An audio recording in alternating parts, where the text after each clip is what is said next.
Shqipëria ka një ndeshje mjaft të rëndësishme mbrëmjen e sotme ku do të luajë përballë Polonisë për një kualifikim historik. Për folur për këtë ndeshje kam të ftuar në një lidhje direkte ish futbollistin dhe trajnerin e njohur Armando Cungu. Zoti Cungu, faleminderit shumë për kohën dhe mundësinë që na dha për intervistën. Natësi t'jem me ju, faleminderit edhe për ftesën. Çfarë ndeshje është kjo për Shqipërinë? Nishi, tham drejtën jetike. Jetike sepse është hera parë që jena kaq afër një ëndrrit që asnjëherë se kishim menduar, tham drejtën, edhe duke qenë kaq afër edhe me mundësi dhe shanse reale për të vazhduar përsëri ëndrrën tonë, besoj se në historinë e futbollit shqiptar nuk ka ndodhur ndonjëherë, kështu që është hera parë dhe si e tillë duhet bëjmë maksimumin për të arritë, sepse ndoshta nuk kena shanse për të na përsëri dy herë një njëjta gjë, kështu që këtë shans nuk duhet ta lejmë t'ikun. A keni besim te kombëtarët shqiptare? Po patjetër. E para punës është një kombëtare e cila tashmë është e konsoliduar dhe përveç kësaj për fatin e mirë edhe të një brezit, duhet të them të shkëlqyeshëm futbollistash, madje shumë plot në organik, gjatë cilën ndoshta për vite me radhë kombëtare të tjera nuk e kanë pas këtë mundësi apo këtë fat, nëse mund të them kështu. Për post kësaj, unë mendoj që është edhe një mundësi tjetër e ardhur për shkak të edhe të shortit që kena përballë, një ekipi si Polonia, që t'jemi sinqert, shumë pak kohë na ndaj nga dy ndeshjet që kemi luajtur me Poloninë dhe kemi mujtësi mbrapa ashtu edhe në shtëpinë e tyre.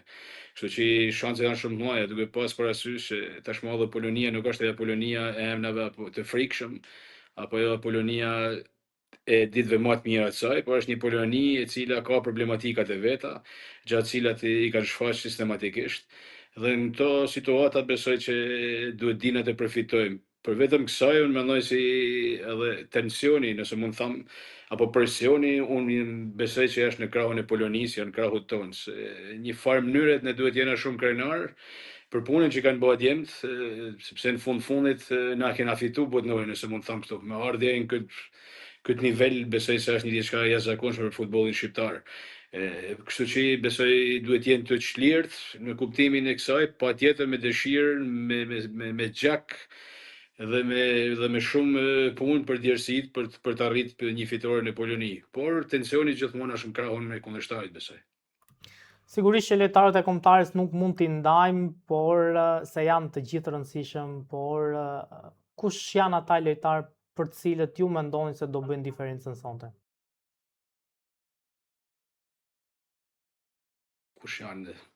Të drejtën kena lojtarë cilësor, sidomos në çdo report besoj kena cilësinë tonë, duke filluar që nga portieri i cili po bën një kampionat të shkëlqym të Eko. Tashmë ka fituar një eksperiencë dhe një pjekuri si i tillë. Po kështu edhe mbrojtjen e kena në nivele të larta. Gjithashtu edhe mezi, pavarësisht se ndoshta është një periudhë ndonjëherë shumë e mirë aktivizimit të tyre lojtarëve, por ajo që do të bëjë diferencën patjetër do jenë të dyja fazat e lojës, si faza sulmuese ashtu edhe mbrojtëse. Pra duhet jemi gjithë bashk blok për të mbrojtë, për të mos u dëmtuar dhe gjithë bashk blok për të dalë para, dhe kam shumë vështirë për të thënë se cili individ mund të jetë më i rëndësishëm sot, sepse të gjithë kanë ata karakteristikat e veta dhe në një ndeshje futbollit nuk mund të fitohet nga një individ apo nga një repart, por duhet fitohet nga një ekip i tonë. Kështu që nuk mund daj individ të caktuar, se kush do bëjnë liderin, nëse mund të them, do ishte e mira që të bashim grupin dhe jo liderin. Kush është 11-shja që ju mendoni se Silvinio do të hedhë sonte? Po të jemi sinqert, shumë me kam menduar edhe vetë, besoj edhe specialistat, por edhe media tashmë kanë pas ata idetë e tyre, por unë mendoj se paktën mbrojtja dhe mezi i fushë nuk do të ketë surpriza. Strakoshen, Hysajn, Ajeti, Gjimshiti, Mitaj, Shehu i cili tashmë mund t'i thojmë i ri, por ka bërë disa ndeshje shumë të mira me kombëtarën dhe ka kriju një stabilitet dhe një lojë shumë të mirë dhe shumë të pëlqyeshme që jep një garanci.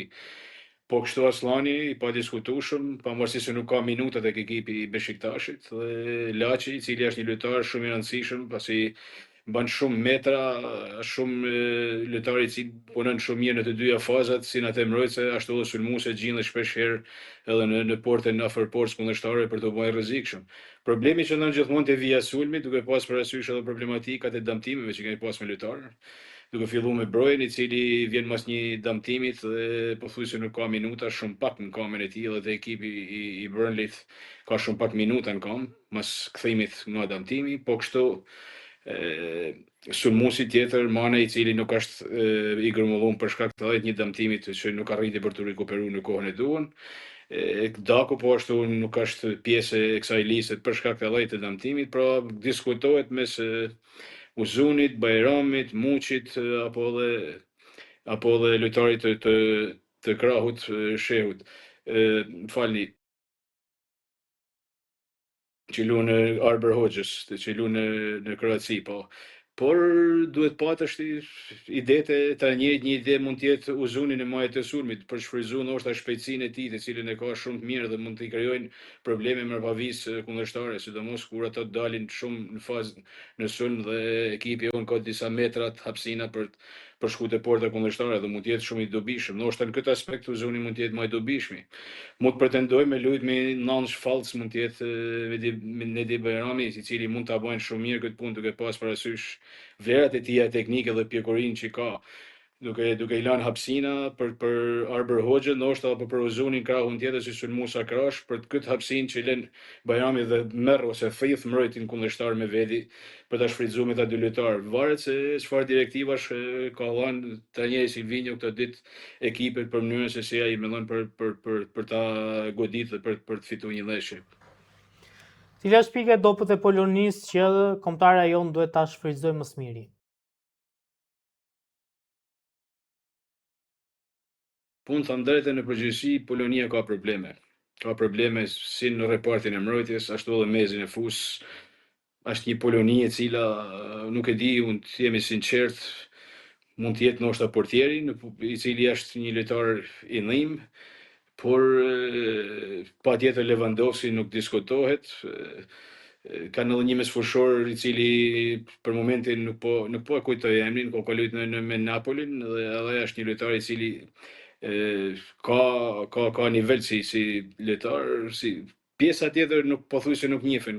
Ish dy lojtarët e West Hamit në të Anglisë, në Londër, Soucek, I cili mund të jetë edhe kapiteni I skuadrës, edhe Cufal mbrojtës I djallë, po I cili nuk po preferohet kohët e fundit të aktivizohet, edhe nuk besoj se ka një Poloni e cila është e frikshme për tu menu, por edhe për tu përballë.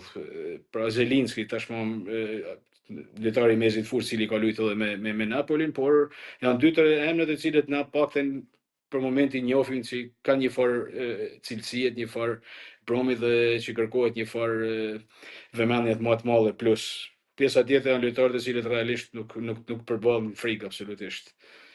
Kurse duhet pas parasysh shumë një lojtar si Lewandowski, dihet vlerat e tija, dihet eksperjenca e tija, edhe pse një moshë mallore, përsëri është shumë I aftë për të bërë rrezikshëm dhe për të zgjidhur porta dhe për të vazhduar për të qenuar ashtu siç po bën edhe te Barcelona në këto kohë që po flasim. Kështu që duhet jetë një kujdes I shtumë dhe një vëmendje e madhe pikërisht te ky lojtar. Pika jone e dobët. Pika jone e dobët, jemi sinqert, thash reparti I sulmit, nëse mund të them kështu, sepse në krah jena të dubluar, kena lojtar shpejt, teknikisht aftë për puntu dhe për superu kundërshtare 1-1, por ajo që na lën shumë shije jo të mirë sa I përket një Nanshit I cili sot realisht mungon. Pra nuk kena as edhe një lojtar Nansh të mirëfillt të cilin mund ta përdorim qoftë edhe në momente të caktuara, varet se si marrë edhe Real loja. Kështu që është një mungesë jo e vogël, po gjithsesi besoj se lojtarët me kualitetet, me eksperiencën edhe me profesionizmin që I kanë duke marrë parasysh edhe atë çka trajneri do të ketë menu si zgjidhje për këtë ndeshje, besoj që duhet ja dalim me sukses. Po e rëndësishme është që të losim grup. Golat vinë edhe nga mesfushorët, golat mund vinë edhe nga mbrojtësat, me goditje standarde, kështu që futbollit nuk e di as edhe herë se si mund shkojë një ndeshje. E rëndësishme është që të jena aty shumë të vëmendshëm, shumë përqendruar dhe për të bërë maksimumin. Sigurisht që gjithë shqiptarët duan që të fitojë kombëtarja e Shqipërisë, por duke qenë profesionist dhe duke njohur të dyja skuadrat, më thoni një rezultat në kokë sa del ndeshja sonte. Shikoj, unë nuk shumë për rezultate, se s'jam marrë kur me rezultatet, jemi sinqert, por Tash na po flasim gjithmonë me dëshirën, por edhe me shpresën, sepse kjo shpresë vjen fal lojës dhe rezultateve të këtij ekipit. Nëse nuk do të kishim këtë, po thojmë na, motivim apo këtë dëshirë të madhe që shprehim nëpërmjet fjalëve tona sa i përket ndeshjes. Por patjetër që dëshira është shumë e madhe për ta fituar, rezultat në kokë. Nuk mendoj se do të ketë shumë gola, të jemi sinqert, por shpresoj që të jetë qoftë edhe me 1-0 do kishte kanë një sukses shumë i madh për ne, e rëndësishme është me fitu. Po rritet 1-0-shi, duke pas parasysh ndoshta edhe mungesën e sulmuesit kryesor. Por është shumë e rëndësishme për ta luajtur dhe për ta marrë një rezultat. Ndërkohë nga ana tjetër edhe Kosova ka një ndeshje mjaft të rëndësishme sonte. Keni besim te futbollistët e Kosovës, të cilët në të vërtetë kanë bërë një performancë mjaft të shkëlqyer në ndeshjet në grupe. E drejtë, ajo që po thoni ju është shumë e drejtë. Unë e kam njeh me shumë kënaqësi kombëtarin e Kosovës, e kam pa një ekip shumë agresiv sa i përket momenteve të lojës, duke presu nel kundërshtarin dhe jashtëzakonisht i shpejt dhe i koordinu mirë, nëse mund them kështu, në veprimet sulmuese, duke shfrytzuar edhe cilësitë e lojtarëve të cilët ekipi i Kosovës i ka.